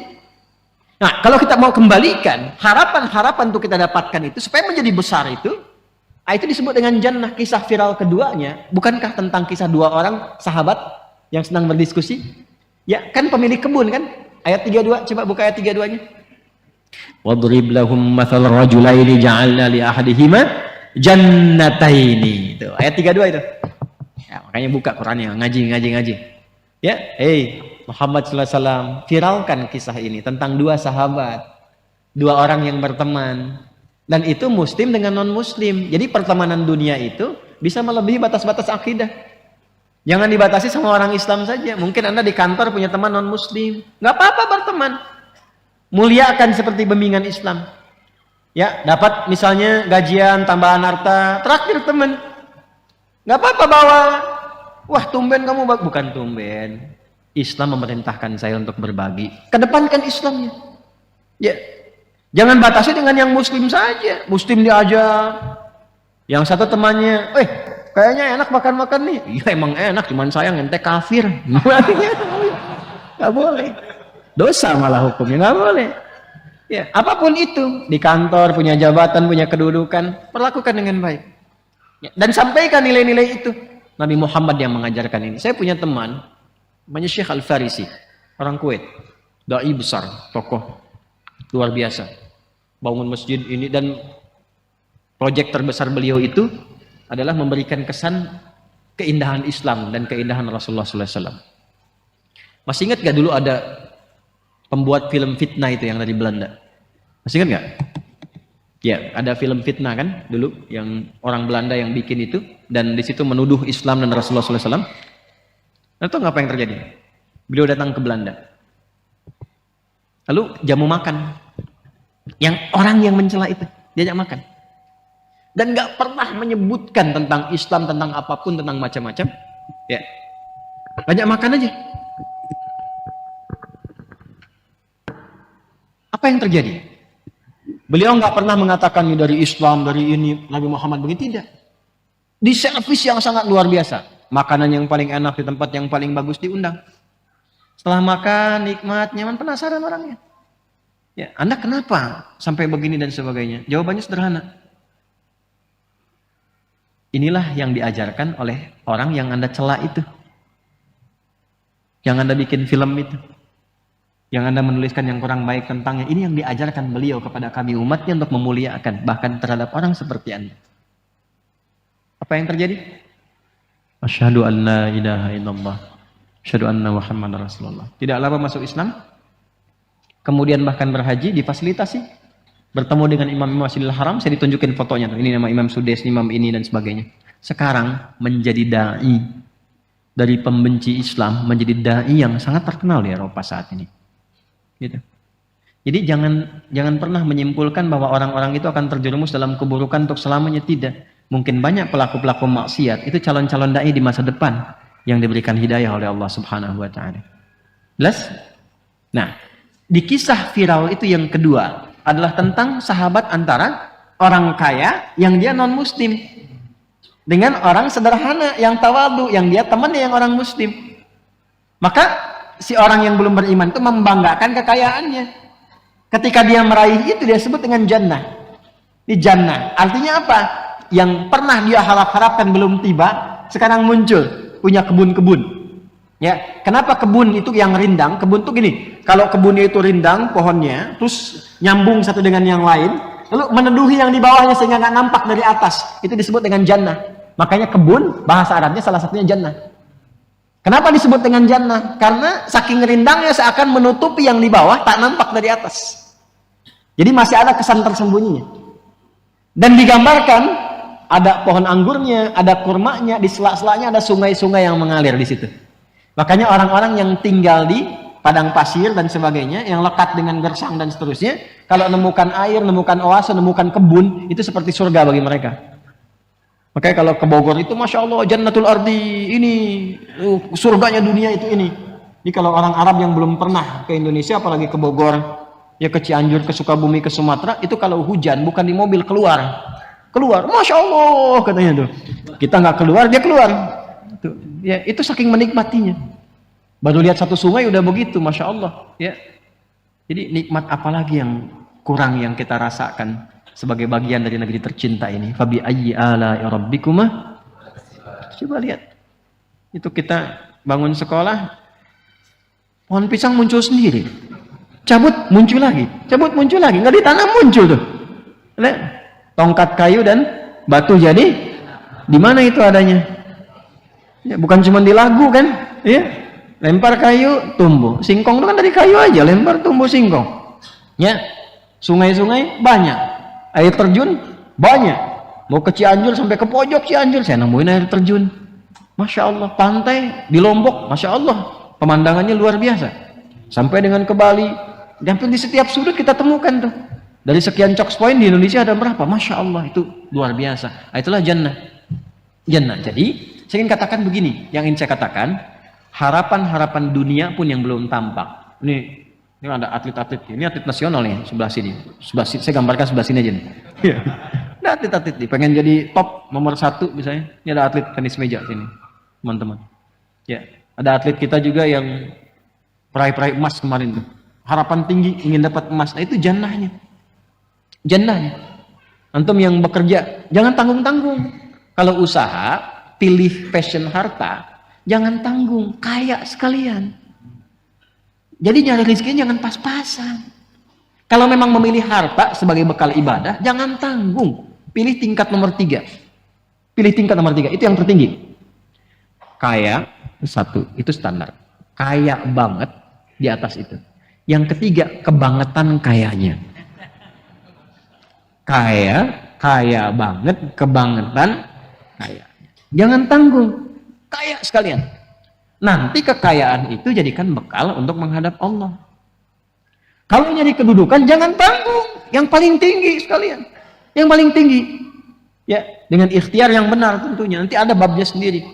Ditempatkan di apa? Di militer misalnya. Ya, di kepolisian kah?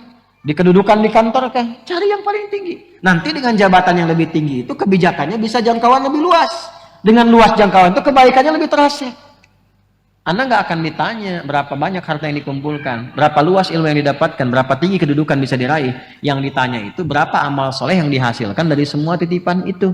Berapa banyak orang yang sudah Anda kenalkan dengan Allah. Itu yang ditanya. Itu ilmu yang tinggi-tinggi itu. Nggak akan ditanya berapa IPK-nya. Yang ditanya itu dengan ilmu yang Anda dapatkan, sudah berapa amal soleh yang dihasilkan. Nah, nanti percikan dunia yang diraih itu jadi bekal akhirat. Makanya di akhiratnya diberikan lebih. Dijamakkan bentuknya dari jannah menjadi jannat.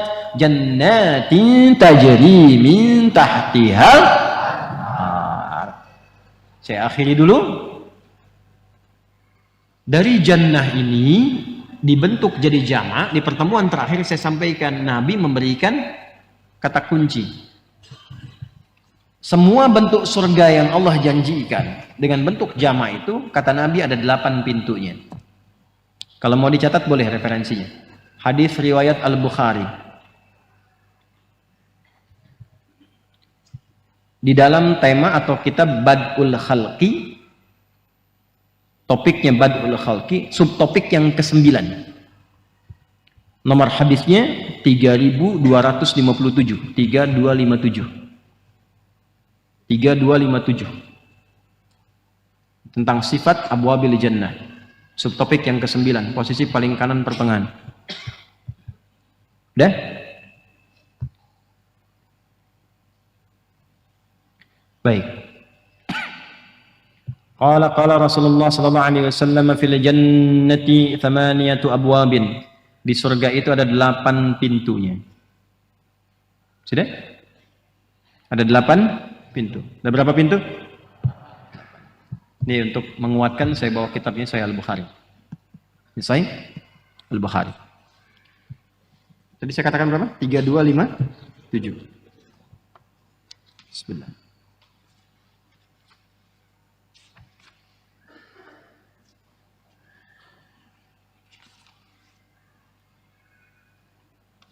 Ya, betul. Sifat abwab, bab sifat abwabil jannah. Siapa yang bisa baca? Bisa baca? Coba baca. Anak muda nih. Kalau mainnya. Kalau saya salah saya kembalikan ke Sudan ya. Ini murid saya, kita kirim ke Turki, dari Turki kirim ke Sudan, sekarang sedang pendalaman di sini. Beliau ahli Quran, sudah 30 juz. Nah, sedang belajar dengan saya di sini dan belum nikah, Bu. Tapi memang saya bentengin dulu, ya. Baca. Bismillahirrahmanirrahim. Qala muallif rahimahullah ta'ala, haddatsana Sa'id ibn Abi Maryam, haddatsana Muhammad bin Mutarrif, qala حدثني أبو حزم عن سهل بن سعد رضي الله عنه عن النبي صلى الله عليه وسلم قال في الجنة 8 أبواب فيها باب يسمى الريان لا يدخله إلا الصائمون. طيب. Rawahu Muslim. Ada yang dan juga diriwayatkan di Muslim. Betul, nomor hadis 3257. Fil jannati, di surga itu 8 abwabin, ada 8 pintunya. Minha, di antara pintu itu ar-rayyan, ada yang dinamakan ar-rayyan. La yadkhuluhu illa as-shaimun. Tidak masuk lewat pintu itu kecuali ahli puasa. Orang yang terbiasa puasa. Itu 1 pintu, tapi penegasannya 8 pintu. Nanti ada di hadis-hadis lain, termasuk dalam Sahih Muslim, disebutkan bahwa di surga ada 8 pintu. Nanti faman du'iya min babis shalah, boleh dicatat, ada yang akan dipanggil dari pintu salat. 1. Jadi kita sudah dapat tadi pintu ar-rayyan ya. Siapa yang masuk lewat pintu itu? Orang puasa. Yang kedua, man du'iya min babis shalah, dari pintu as-shalah, pintu salat. Yang ketiga, man du'iya min babis shadaqah, dipanggil dari pintu sedekah. Sudah? Kemudian, faman du'iya min babil jihad, dipanggil dari pintu jihad. Sudah berapa? 1 apa? Rayyan. Yang kedua, salat. Yang ketiga, yang keempat, nah ini 4 langsung yang disebutkan oleh Rasulullah SAW. Kalau disebutkan oleh Rasulullah, berarti ini yang pokok. Ini yang pokok. Jadi kalau kita mau dapatkan yang pokok, maka komitmen pada yang 4 ini. Salat jangan tinggal. Puasa latih. Dari Ramadan tambah sedikit sunnah, mulai latihan. Sedekah. Sedekah itu bukan hanya lewat uang, semua jenis kebaikan yang mampu dilakukan disebut sedekah. Berbagi makanan, besok Jumat mau bagi-bagi. Jangan lihat berapa yang bisa diberikan. Yang penting kita ingin mengamalkan hadis Nabi. Itu. Titipkan. Saya cuma punya kurma 10 misalnya. Bungkus satu-satu, titipkan pada orang yang pakai nasi kotak. Masukin satu. Saya cuma punya air. Nggak apa-apa. Simpan. Masukin tekonya, simpan di situ. Niatkan. Perkara orang minum atau tidak, itu bagaimana Allah menggerakkan dia. Yang penting kita sudah berniat untuk menerjemahkan apa yang Nabi pernah sampaikan. Dan di niat itu kita dihisap. Pahala udah ada. Jadi begitu sudah bikin ditaruh, pahala sudah turun. Tinggal nanti ikhlas atau tidak, itu yang mengurangi atau menambah pahala. 4 bagian ini. Jihad itu berjuang dengan sungguh-sungguh. Ya, nanti babnya naik sampai ke puncak tertingginya. Bekerja itu jihad. Kalau diniatkan untuk ibadah. Ibu merawat anak, menjaga suami dalam kebaikan itu jihad. Sepanjang diniatkan untuk ibadah. Ya, anak-anak sekolah itu kalau disekolahkan di tempat yang baik untuk mengenal Allah itu jihadnya. Pahalanya banyak. Sampai tingkat tertingginya kalau negara kita memanggil. Ada invasi dari luar, darurat kita harus keluar. Bela negara ini. Jadi yang terdepan dan niatnya untuk ibadah. Itulah jihad yang tertinggi sampai kita wafat. Dulu kan ulama kita ada resolusi jihad kan? Nah, makanya bab jihad itu bagi orang Islam itu penting. Salah satunya apa? Untuk bela negara. Makanya pelajarannya ketat, kurikulumnya diatur. Jadi nggak sembarangan. Ini yang harus diluruskan. Ya, jihad itu bukan tembak orang sembarangan, bom orang sembarangan, ini itu. Nah, itu yang keliru. Ya, jadi keras, jadi radikal sehingga muncul Islamofobia. Bukan itu. Mesti diajarkan. Nah, yang paling bahaya adalah ketika muncul persepsi, oh ini nggak bagus, akhirnya dihilangkan dari kurikulum. Nggak diajarkan, itu yang salah. Harusnya dibentuk tim, ulama mengajarkan, diberikan babnya. Tentara yang muslim, polisi yang muslim, belajar itu. Sehingga kekuatan untuk mencintai negaranya makin tinggi. Dan tidak merasakan sia-sia dalam pengorbanan itu. Makanya dulu itu ada resolusi jihad. Bahasi Masyari keren, Hadratus Syekh itu muncul resolusi jihad. Berjuang semua. Jadi kita itu sebagai orang Islam sudah pasti cinta negara. Nggak boleh ada orang Islam tinggal di tempat tertentu, ya melukai negaranya, itu nggak mungkin. Pasti berbuat yang terbaik untuk tempat yang dia pijak. Makanya nanti kalaupun Anda belajar, nih ya teman-teman nih yang sudah sukses di luar, pulang, bangun negeri ini, cintai negeri ini, bangun, karena itu amanah dari Al-Quran. Ya, di tempat yang kita pijak itu yang kita makmurkan. Bangun koneksinya satu-satu. Apapun yang Allah amanahkan kepada kita. Ya, jangan dipecah-pecah, tapi disatukan. Makanya nggak boleh saling terpecah belah. Ya, nggak boleh saling menyudutkan, menjelekkan, ya, atau dibawa untuk terpolarisasi macam-macam. Kita menyatu dalam kebaikan. Doakan orang, ajak, tampilkan yang baik-baik. Itulah Muslim. Beda pandangan boleh, beda pendapat boleh, tapi semua keragaman itu disatukan dalam satu cita-cita yang sama. Kalau kita Muslim, niatkan untuk ibadah, baktikan untuk negeri, tapi niatkan untuk ibadah pada Allah Subhanahu Wa Taala, sehingga dunia pun dikenang secara baik, di akhirat dapat kemuliaan. Jelas? Nah, dan tidak akan pernah ada ulama yang mengajarkan pertentangan, apalagi dengan hukum-hukum negara, apalagi Indonesia. Ya, karena Indonesia itu hukumnya dibuat tidak bertentangan dengan agama. Jadi salah kalau ada yang bertanya misalnya, bagaimana hubungan antara Islam dengan Pancasila? Jawab, hubungannya baik-baik saja, tidak ada masalah. Ya? Nah, karena keduanya nggak bisa dipertentangkan, pasti akan mensupport dalam semua nilai kebaikan. Sila pertama apa? Ketuhanan yang maha esa. Nilainya di Quran ada, qul huwallahu ahad. Sila kedua apa? Kemanusiaan yang adil dan benar. Innallaha ya'muru bil adli wal ihsan, ada dalam Quran. Ketiga apa? Wa'tasimu bihablillahi jami'a wa la tafarraqu. Keempat apa? Wa amruhum syura bainahum. Yang kelima apa? Keadilan sosial bagi seluruh rakyat Indonesia. Balik lagi, ya innallaha ya'muru bil adli wal ihsan wa ta'awanu 'alal birri wat taqwa. Kita sudah punya semua dalilnya. Lalu dilindungi itu oleh pasal 29 ayat yang ke-2. Dibawa ke pendidikan, Undang-Undang Sisdiknas nomor 23 tahun, nomor 20 tahun 2003. Ya, bahkan dari pasal menimbang poin yang B itu. Ya kan, Undang-Undang Dasar tahun 1945 mengamanahkan kepada pemerintah untuk menyelenggarakan satu sistem pendidikan yang meningkatkan keimanan pada Tuhan yang Maha Esa serta akhlak mulia. Saya hafal itu. Nah, kita tuh menghafal itu untuk menjaga negeri sehingga menjadi paku bagi bangsa. Ya? Halo, kenapa pada diam ini? Ngajinya begitu sehingga manfaatnya lebih luas. Ya. Oke. Jadi tadi ada berapa? 4 yang pokok ya. Jadi siap, mesti siap. Nanti yang lainnya turunan. Makanya yang lain-lainnya itu tafsiran ulama. Ya, nanti ada pintu umrah, pintu zakat, belum disebut kan?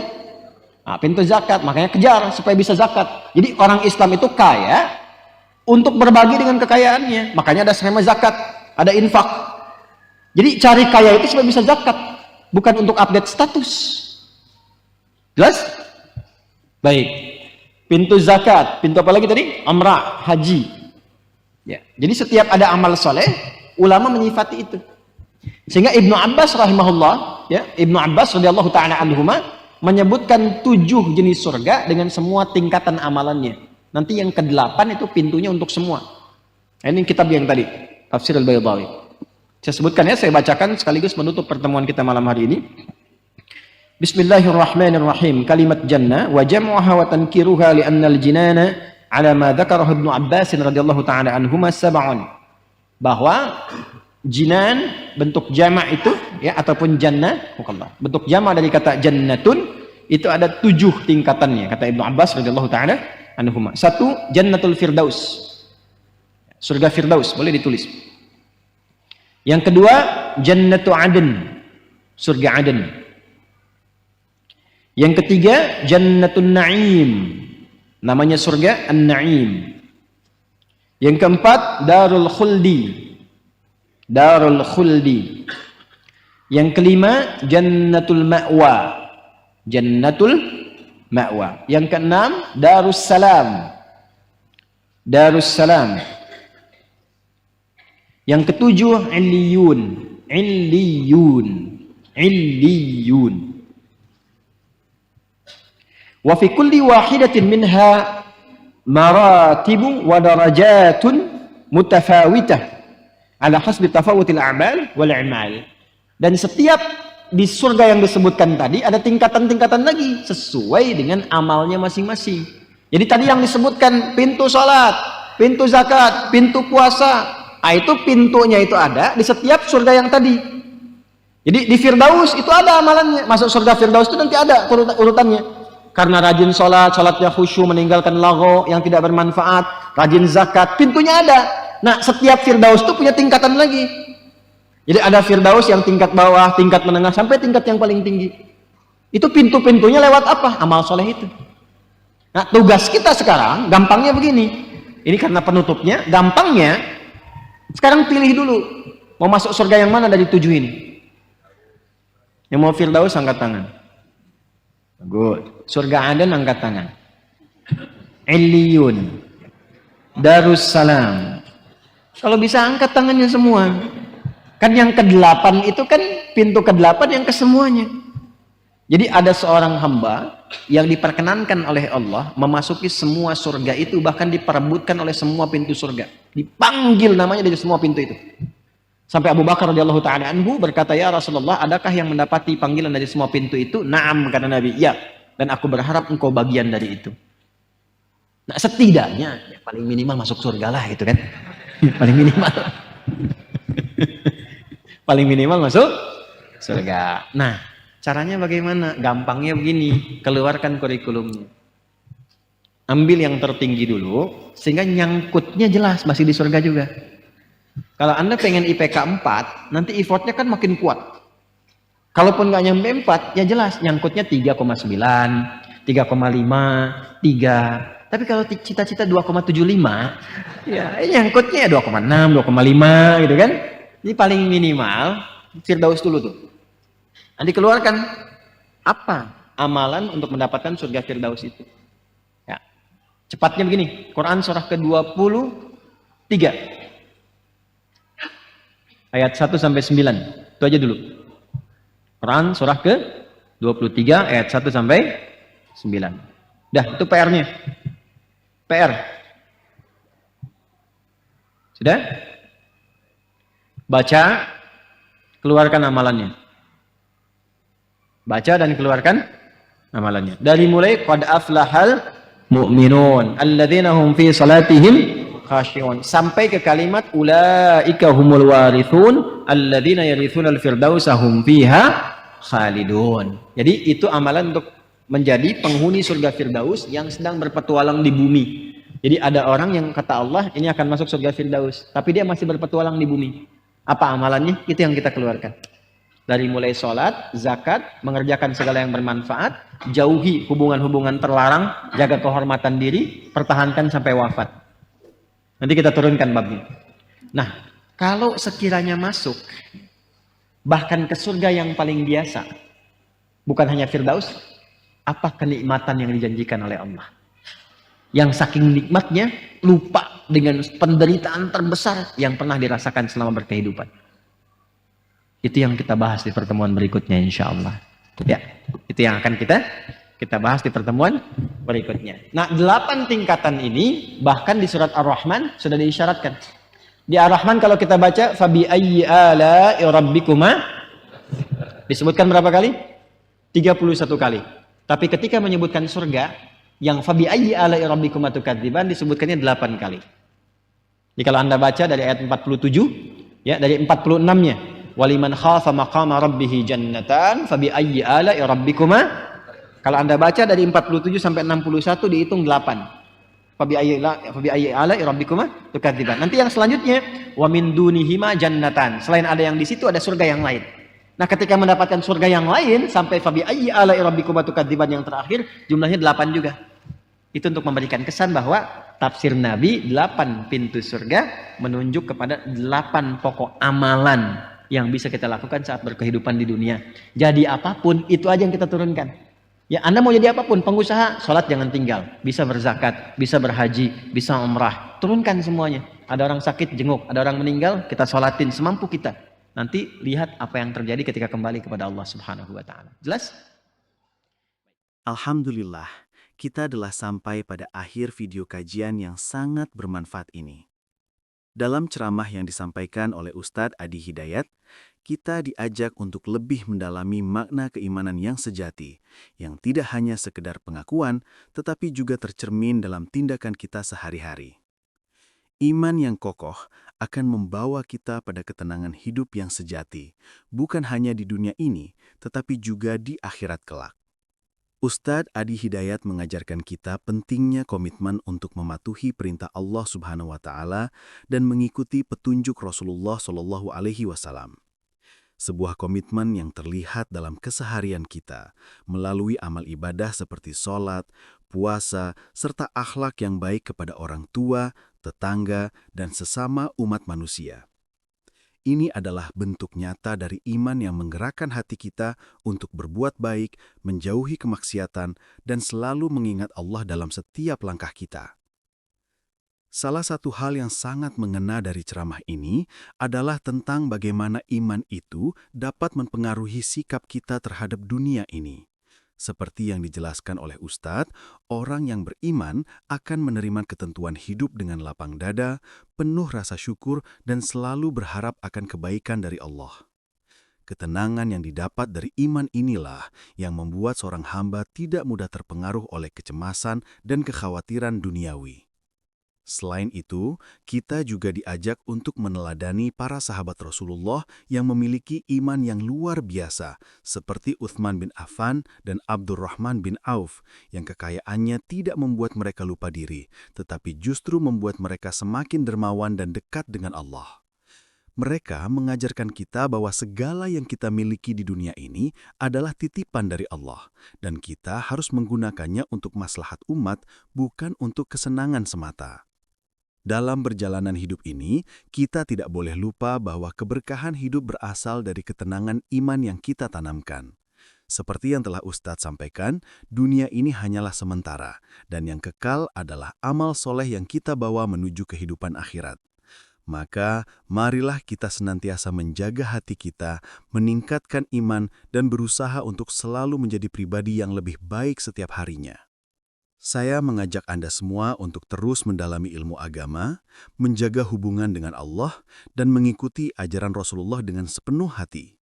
Jika video ini memberikan manfaat bagi Anda, mohon untuk memberi like, share, dan subscribe ke channel ini agar lebih banyak lagi orang yang bisa mendapatkan ilmu dan manfaat dari ceramah yang kita saksikan bersama. Jangan lupa juga untuk aktifkan notifikasi agar Anda tidak ketinggalan video-video bermanfaat lainnya. Dan yang tidak kalah penting, mari kita bersama-sama mendoakan Ustaz Adi Hidayat, semoga beliau selalu diberikan kesehatan, kekuatan, dan keberkahan dalam setiap langkahnya, serta terus diberi kemudahan untuk menyebarkan ilmu yang bermanfaat bagi umat. Semoga Allah Subhanahu wa Ta'ala melimpahkan rahmatnya kepada beliau dan keluarga, serta menerima segala amal kebaikan yang telah beliau lakukan. Amin. Terima kasih telah meluangkan waktu untuk menonton video ini. Semoga Allah Subhanahu wa Ta'ala senantiasa memberikan hidayahnya kepada kita semua dan menjadikan kita umat yang selalu berusaha mengikuti jalannya. Sampai jumpa di video berikutnya, insya Allah. Wassalamualaikum warahmatullahi wabarakatuh.